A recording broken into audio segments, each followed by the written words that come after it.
Precise Multisport Podcast, where we deep dive into the world of endurance sports, training strategies, and the mindset that fuels peak performance. I am Aubrey Hayes, USAT Level 1 coach, age group athlete, and co-founder of Precise Multisport. Today, we are talking to Precise Multisport athlete Brad Frye about his journey and experience in endurance sports. Welcome to the podcast, Brad. Great. It's an honor and a privilege to be on the podcast. I'm super excited and would love to dive into triathlon and how I manage everything as a dad and as a husband. Good deal. Brad, could you give us a little bit of a background, little introduction on who you are, where you're from, what got you into an endurance sports? Yeah, so I'm from the Los Angeles area, Southern California. I grew up kind of an active kid. I loved playing soccer, loved skateboarding, and loved just being outside. So Um, basically, I discovered running in high school. It was my sophomore year, and prior, like I went through a time where I hadn't been doing anything active from like my freshman year, and I in high school, and I became really out of shape. I was really into like video games and kind of going down the wrong path, in my opinion. So running really saved me from just going down a dark path of isolation and depression. And then I started lifting weights at the same time and felt really good about myself for the first time. And then it led to me playing a little bit of water polo in high school. And so I kind of got a combination of swimming, running, weightlifting. And then, as things went on, I lost like that motivation to keep going. I started partying more. I went to college and was drinking a lot and became once again depressed and not motivated to work out.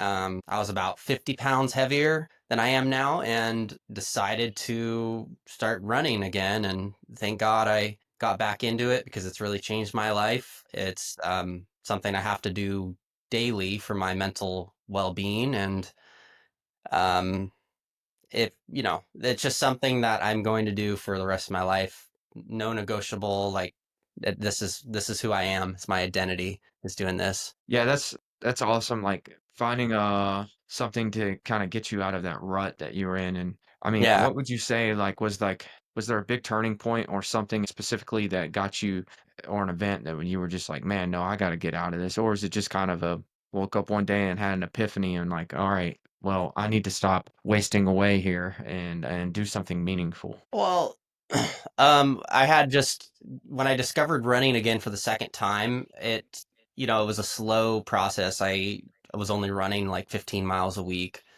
And then I discovered David Goggins and some of these other influencers who do crazy stuff, and I was like, I want to kind of take it to the next level. I want to make sure I'm prioritizing my health and fitness. So, and then during the pandemic, when I had more time, uh, more things were closed. A lot of people were kind of going through a rough time. I was like, I want to just make fitness even more of a priority.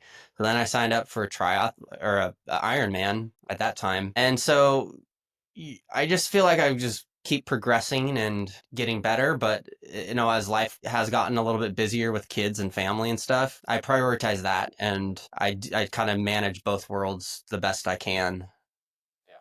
Yeah. It's kind of tough to do if you're out drinking all the time and trying to do that and trying to be a dad. And yeah, it's tough, man.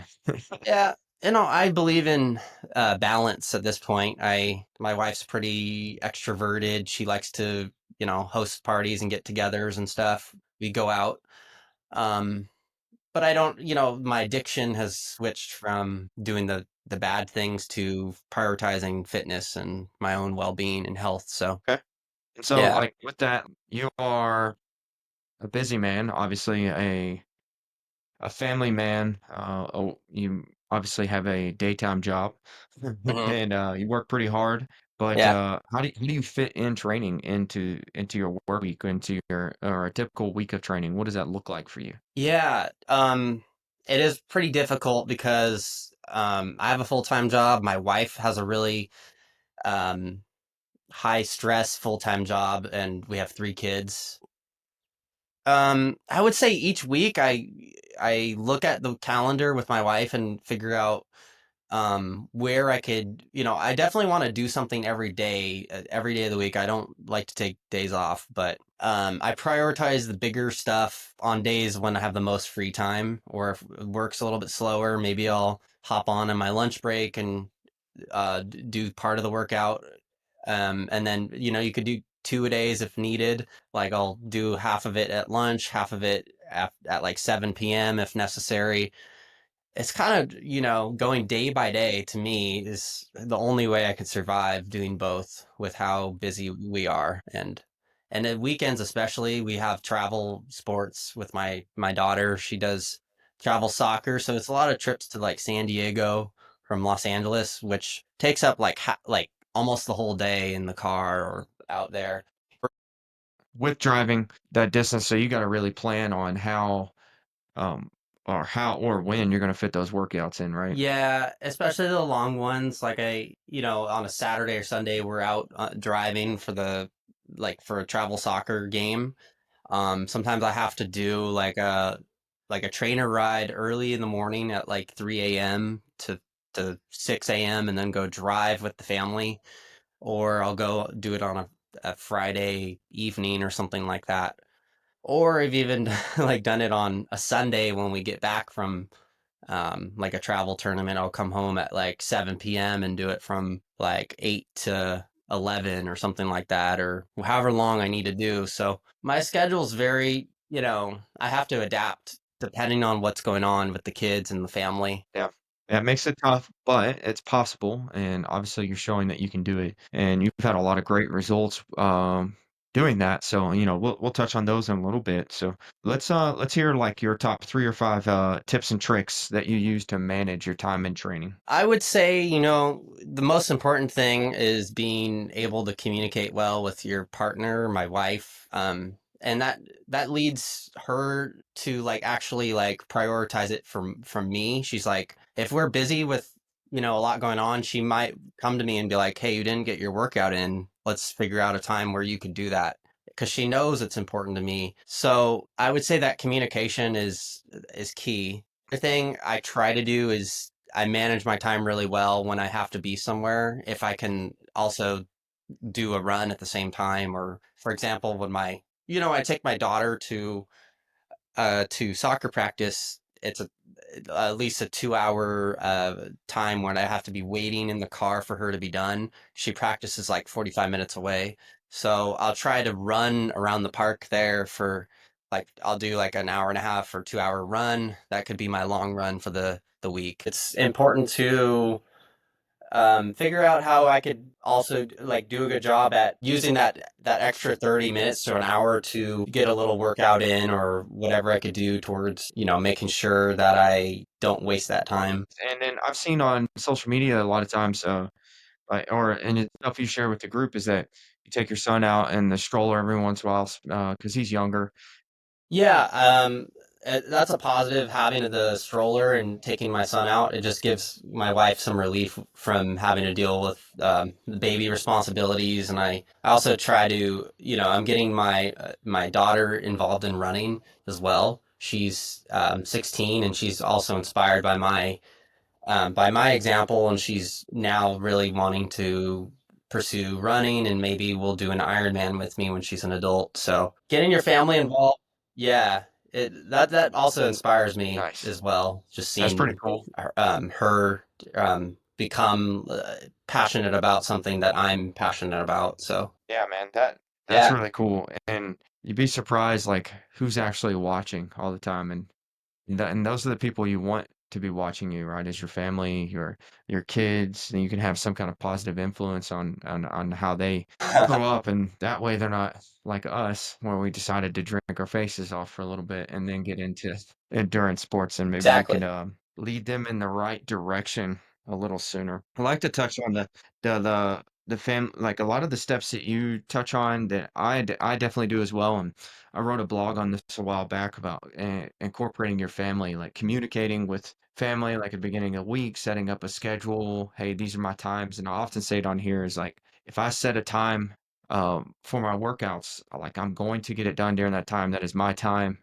Obviously that's communicated, but you can't sleep in on those days because it could get to the afternoon and you don't know what's going to happen. And then, the I'll do it later turns into I never got it done.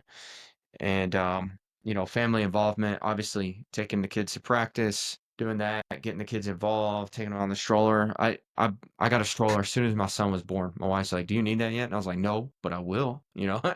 And it was a good, like you said, it was good. I got my kid out of the house. My wife got to enjoy her time. I got to go run. The baby napped like the entire run. Like, so there's a lot of good free nuggets there that people can take when it comes to planning with a busy schedule. And so as you do this, obviously it becomes tough if you just do this in an environment by yourself. So what are kind of the support systems or like accountability measures that you take to make sure that you continue to train and stay focused on Definitely when I whatever commit goal it is you to a have? new race, or I always try to PR or do the best I can do. And with that comes a plan or a coach that um, sets the plan for me and that holds me accountable to continue to progress throughout that plan rather than just working out aimlessly on my own.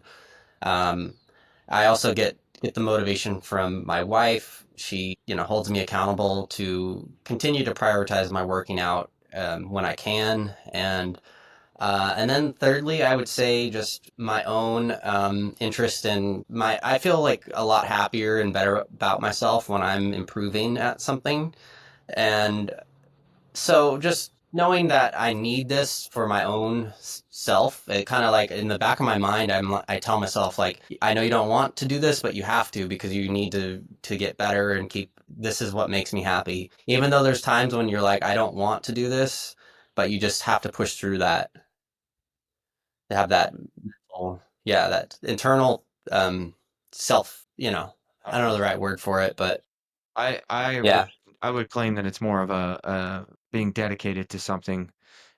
It's kind of like the one thing, and we talked a little bit about like motivation versus dedication. Obviously, you're dedicated to it. I've seen where like when you set your mind to it, like you were riding your bike at work, the little stationary, the world's worst stationary bikes on earth. I don't know. You all have a Peloton at work, right? But which is much nicer. But you were jumping on it during your work breaks. You were like dedicated to what your goal is, and I would add to I know that we have groups that we chat in, but just like having like-minded people around is a really good accountability system. And I know people hate on it sometimes, like posting on social media sometimes can be an accountability thing. You get people that follow your story and are like almost like dedicated to what you're doing, and it makes you like, all right, I have to do it for these people because they're watching. I have to. So there's I think there's a lot of yeah. different platforms out there or ways that you can have accountability. um, I know you have a support system through us, but are there any other people in your life? I know you mentioned your wife pushes you to get out there and get it done, but you have any other people that are hold you No, I accountable I when it wish comes I to had this? more like local groups as well, like in person, but having the online community is um what I rely on, and my closest friends and the coach that I tend to go with, whether it's a running coach, which is Caleb, or my triathlon coach is Josh. I need those people to push me because I don't really have like a group locally where I'm consistently running or working out with people. So I definitely need that um, online support or just some close friends who I interact with day to day online. It's very good. Yeah. I know I kind of beat on people saying, "Oh, you got to get motivated," but motivation is part of it. I can't deny that. But so, what motivates you kind of Yeah. through lower moments, through when you feel like you're gonna burn out? Yeah. No, I'll be honest. There's times, in my last marathon training, I had a really sore calf and I thought it was done. And I was like, I just could quit tomorrow and abandon this goal. But I took a week off where I was just doing cross training, riding on the bike, and it was able to recuperate itself, thankfully. But so there's moments like that, injuries, or there's there's times, especially with a lot of responsibilities at once, where you could have a lot of family stuff and a lot of training that you need to do at the same time, and then it's um, I that those are the moments which make it difficult for me, and I just go back to my mission of like, hey, this is, endurance sports really saved me multiple times, and this is something I have to do for my own well-being, or else I will end up doing other addictive, destructive habits. So, yeah, Yeah.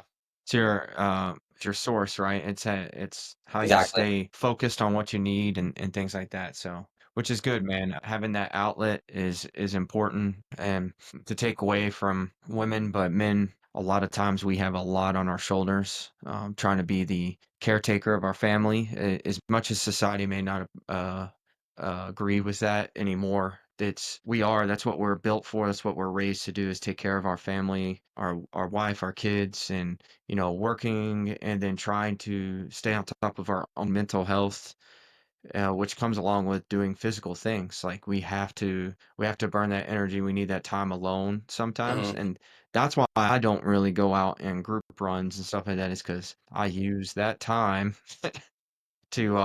to just kind of recalibrate the brain, think through some things I'm going through, get some clarity in my own mind. And so, yeah, man, it's needed. Um, and I urge anybody out there that is having a tough time. Maybe you're not too, fully into fitness or endurance sports, but something, find some kind of outlet that you can utilize to kind of clear your mind, especially my men out there. And if anybody ever needs anything, they can reach out and talk to me. I'll always talk to somebody. So yeah, man, it's important. Sometimes it takes a little motivation to get through those low moments that like you talked about. Obviously, there's the dedication piece, but there's days we just need a little bit. And so you mentioned Dave Goggins being one of the things that people that you look to when it comes to like the motivational piece and everything. And I was watching a video the other day, and he's talking about like I don't want to do this shit. He's like sometimes I sit there and stare at my shoes for like 30 minutes. Dude is just as like he's just as human as everybody else, if you will. It's just funny to see somebody that pushes himself so far like that to even hear him say that. And so, Yeah, um, yeah, man, we just gotta understand ourselves. Like we know it's gonna come, right? And we know those days are gonna be there. It's just how do we get through right. it? And I think you get to the point where if you can't get your workout in, you kind of feel disappointed or upset. So it becomes, when you start a habit and you commit yourself to that, you get to the point where you need to do it for your own happiness. So yeah. Yeah, 100%. So we talk about, you being a family man, very busy, obviously, things like that, but that hasn't kept you from having some good results. And I know you had a really good marathon result this past year, and I know you've been doing some other races. So could you give us a little insight on your past couple I results in just racing? completed a marathon, and that was a great testament to my like progress throughout, my running path. Like, when I started running, I did my first marathon at like 3:45, and I went back to the same course recently and got a 2:51, and it was a Boston qualifying event. So I saw some great results there from working with the coach Caleb, and just being very committed to improving my run since December. Just from December to April, I was just exclusively running and doing some weight training and a little bit of cross training, but um, and like the triathlons, I haven't really dedicated to a goal in a while. I did do a triathlon in 2024, but it was like during the time when I had a newborn, and I didn't see my best results on that one. But I do want to come back and like try to get a like maybe a sub 4:30 on a 70.3 would be really gratifying to me right now. So I am interested in signing up for Indian Wells and seeing how that goes. Hopefully, a PR, which my current PR is a 440, and hoping to have improved since then. Yeah, I mean, both very impressive times. Even I remember when you hit that 440, that was pretty awesome. It was like the way Josh said it, he said, Brad has transcended, and yeah, you crushed it, man, and especially for the marathon, what a huge jump in time. I think a lot of people would be very happy with a 3:45 for the first marathon. Don't don't uh, don't be upset with that, but a 2:50 win, and hopefully that gets you to Boston with the times changing and being so. Yeah, I think the we talked about before, like there's marathons that are like a drop like 2 to 3,000 foot of elevation. To me, that's like where you're getting a lot of your over qualifying, if you will, and then obviously the shoe technology is out of this world. So Yeah, people are just getting fast. I'm all about just competing with myself, and I feel like when I'm improving, that's all I really care about. Uh, and I remember when I started this journey, I did my very first triathlon. It was an Olympic, and I had no like ability to swim, so I felt like I was gonna drown out there. I I did so many things wrong, and even my first Ironman, I did it on a road bike with no aero bars and was way under the nutrition requirements or the suggested sodium and carbs. So I ended up cramping the whole run, and it took me like 5.5 hours, but I still did it. And so you kind of like live and learn and keep growing, and that to me is the most satisfying thing, more than achieving a goal of Boston or like whether it be Kona or 70.3 Worlds. I just love getting better, and that's what I do this for. Yeah, man. And yeah, it just you have done an amazing job with what time you have, and so I hope that we can all get together. Josh and I will be racing Ironman Maryland in 2026, I believe. That's the reason I'm planning out so far is because I'm in the middle of moving, but that's like 20 miles down the street from my new house that we're moving to, and just gives enough time. So if you could talk your wife into it, maybe she'll listen to us. Maybe we can all, it's a joint effort, and that you could train for it and come out and spend some time out there in the Chesapeake, man. Yeah, I would Be a love to do another great time. full. See if we can get everybody out there to That's race together. that's something we'll have to consider doing together. That would be exciting. Yeah. With that, so I mean, you talked about Indian Wells. Is there any other upcoming races that you're going to? After the Indian Wells, I'll probably focus more on running again, and because Boston will be next April, so um, that's a few months to get really good at running again, and then I'll do some triathlons and consider that Maryland one that you just mentioned. So All right. Yeah, and then you can come out and swim with the jellyfishes with us. So, I guess that's a big thing. It's like you don't know until the day of if you're gonna get attacked by jellyfishes out there. So we will see how that happens because I will freak out. Like what is touching me? Yeah, yeah. So heart rate may be pretty high. Um, yeah, man. So what's the goal? Let's hear what's your goal for Boston? Is it just to go out there and enjoy it? it's hard for me to do a race and not try my absolute best. It's like, what's the point? I could do that at home. I could run outside. Yeah. I feel like I have to push it to the best I could do. So I will try to. I'll try to go like under 250 at Boston. It's a little bit of a harder course, but I think I could be capable. I'll be capable, and I'll work with Caleb again to get in my top running shape. So, Yeah, just gotta be careful with the downhills on oh, I'm that course, sure. man. I just absolutely wreck you if you don't watch out. So that's awesome. We'll all be cheering you on, and yeah, man, it's been exciting. I'm glad we got to talk today. I'm glad you came on the podcast.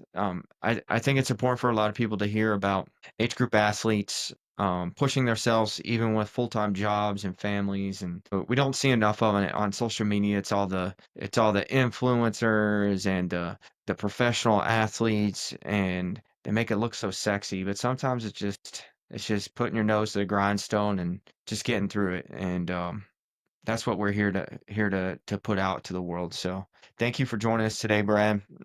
We're ecstatic to have you, a dedicated athlete, father, husband on our team, Great. Thanks for having and me. that you share the love of endurance sports that we all do as well. So if anybody is looking for a new coach, coaches are taking on new athletes, be running, triathlon, strength training, any of the above.